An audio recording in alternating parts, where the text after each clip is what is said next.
सतलज निकलती है, ठीक है। तो इंडस की तरफ से यानी कि इंडिया की तरफ से 10 बंदे निकलते हैं जो कि पाकिस्तान का बुखार छुड़ा देने के लिए निकलते हैं, ठीक है। बुखार जो ग्लेशियर, ठीक है। सबसे पहले वो जैसे ही निकलते हैं तो पाकिस्तान के बंदे मिलते हैं, ये मतलब वो बहुत ज़्यादा नूब रहते हैं, उनके शौक बहुत बड़े-बड़े रहते हैं। तो नुब्रा शौक, ठीक है। नुब्रा जो है ये आपकी सियाची से निकलती है, ठीक है।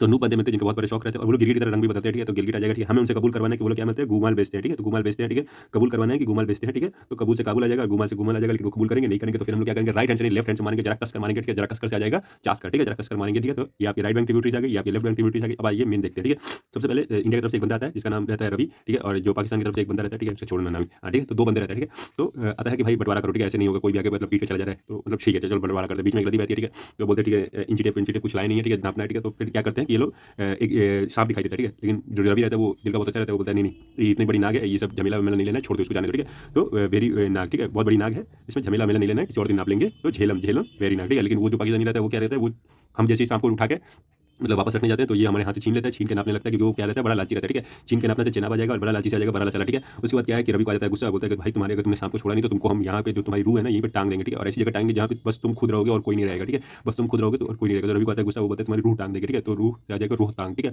रूह टांग देंगे, रूह टांग, ठीक है। और अगर तुमने छोड़ा नहीं तो तुमको ऐसी जगह टांगेंगे जहाँ पे बस खुद से ही तुम बात करते रहोगे और कोई नहीं रहेगा, चीखते रहोगे चिल्लाते रहोगे लेकिन कोई नहीं रहेगा। तो ब्यास से आ जाएगा बस खुद, ठीक है। तो ब्यास कुंड, ठीक है। और वहाँ जब तुम टांगेंगे तो वो एक राक्षस आएगा और वो तुमको अपने साथ लेके चला जाएगा और क्या करेगा तुम्हारे साथ तुम भी नहीं जानते हो, ठीक है। तो राक्षस आएगा तो राक्षस और वो तुम्हें अपने साथ लेके चला जाएगा तो सतलज, ठीक है। और वो तुम्हारे साथ क्या करेगा वो तो तुम ही जानते हो, ठीक है। तो हमने पूरा कंप्लीट कर लिया है राक्षस ताल। याद रखिएगा कि सतलज का साथ कौन लेके जाएगा, राक्षस लेके जाएगा, तो साथ से आ जाएगा सतलज और राक्षस ताल, ठीक है। और इंडिया के 10 बंदे तुम्हारा क्या है बुखार चुराने गए तो इंडस बुखार करते हैं द्वाब की, ठीक है। तो देखिए द्वाब को याद करना बहुत ही आसान है, ठीक है। सबसे पहले आपको रिवर्स देखना है और द्वाब जो है वो 2 रिवर्स के नाम पे बैठी हुई, ठीक है।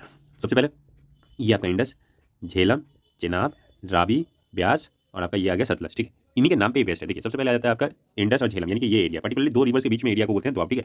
तो अब ये इंडस का नाम जो है वो हिंदी में क्या है, सिंधु, ठीक है। तो सिंध सागर डैम जहाँ पे इंडस आएगा, इंडस एक ही जगह आएगा क्योंकि बाकी बात तो आपका झेलम चेनाब आ जाएगा, ठीक है। उसका चेनाब रावी आ जाएगा, रावी ब्यास आ जाएगा, ठीक है। तो सिंध जहाँ पे आ गया मतलब उसमें क्या है इंडस और झेलम है, तो सिंध सागर डैम कहाँ पे आ जाएगा, यहाँ सॉरी सिंध सागर द्वाब कहाँ पे आ जाएगा, यहाँ पे आ जाएगा, ठीक है। नेक्स्ट आता है झेलम और चेनाब, ठीक है। झेलम का जेएच ले लिया, चेनाब का सीएच ले लिया, ठीक है। जेई ले लिया, सीएच ले लिया, तो जेच द्वाब, ठीक है। जेच द्वाब कहाँ आ जाएगा, झेलम और चेनाब। आपको ऐसे आ जाएगा रचना, ठीक है। चेनाब और रावी के बीच में क्या आ जाएगा रचना, ठीक है। रवि और ब्यास के बीच में क्या आ जाएगा बाड़ी, ठीक है। बाड़ी द्वाब BARI, ठीक है। तो समझ में आपको ऐसे आ जाएगा, ठीक है। 2 रिवर्स के नाम के बीच में है, ठीक है। उसके बाद ब्यास और सतलज के बीच में बिष्ट द्वाब, ब्यास और सतलज के बीच में क्या आ जाएगा बिष्ट द्वाब, ठीक है। तो देखिए अगर मैं आपको डायरेक्टली ऐसी मान के चलो आपको एग्जाम में आ गया बाड़ी द्वाब, ठीक है।